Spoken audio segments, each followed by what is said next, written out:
ठाण्यामध्ये आज सकाळपासूनच बॅनरबाजी आपल्याला दिसून येत आहे। एकीकडे ठाकरे बंधूंकडून दिवसणारे जो बॅनर आहे सत्ताधाऱ्यांना ते आपल्याला पाहायला मिळतंय। दादा, एकंदरीत आता ठाकरे बंधूंकडून आता बॅनरबाजीला सुरुवात झालेली आहे। मोठ्या प्रमाणात सत्ताधाऱ्यांना दिवसणारे बॅनर लावण्यात आलेले आहे संपूर्ण ठाणे शहर। आम्ही खरी जी हकीकत आहे ती ठाण्याला सांगण्याचा प्रयत्न बॅनरच्या माध्यमातून केलेला आहे। आम्ही आमच्या नेत्याची बडेपणा नाही केलेला आहे। नमो मोदी, नमो ठाणे, देवा भाऊ आमच्या देवा भाऊ सबका खाऊ असं आमचं काही नाही आहे। आम्ही ठाण्याला एक मेसेज देतो आहे की एकाच घरामध्ये मुलगा, वडील, बायको, मुलगी असे नगरसेवक मागील अनेक वर्षात 25 वर्षे तेच नगरसेवक आहेत। तर ठाणेकरांनी या सगळ्याचा विचार करावा आणि तरुणांना संधी द्यावी, नवीन रक्ताला संधी द्यावी, नवीन विचारांना संधी द्यावी, विकासाचा अजेंडा उचलणाऱ्या तरुणांना निवडून द्यावं, ही त्या बॅनरच्या माध्यमातून आम्ही लोकांकडे एक आवाहन करण्याचा प्रयत्न केलेला आहे आणि मला असं वाटतं या आव्हानाला लोक नक्की प्रतिसाद देतील।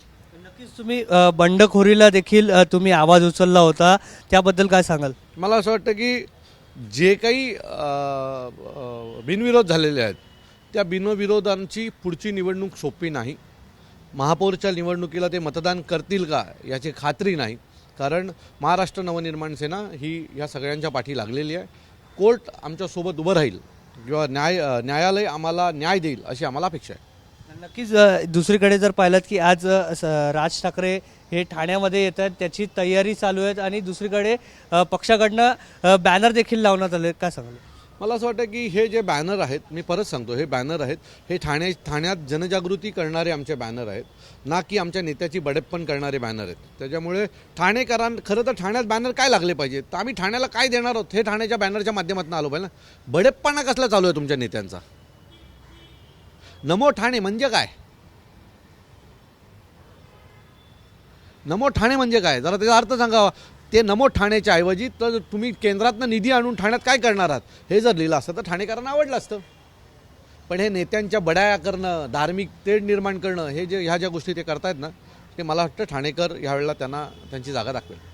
काल मुख्यमंत्री ठाण्यात आले होते आणि त्यांनी सांगितलं की ठाण्यामध्ये संपूर्ण महाराष्ट्रात बाळासाहेब ठाकरे ब्रँड हाच चालणार। 100% ठाण्यात बाळासाहेब ब्रँडच चालणार। बाळासाहेब आणि बाळासाहेबांचे उत्तराधिकारी हेच चालणार। बाकी तर तुम्ही तात्पुरते आहात।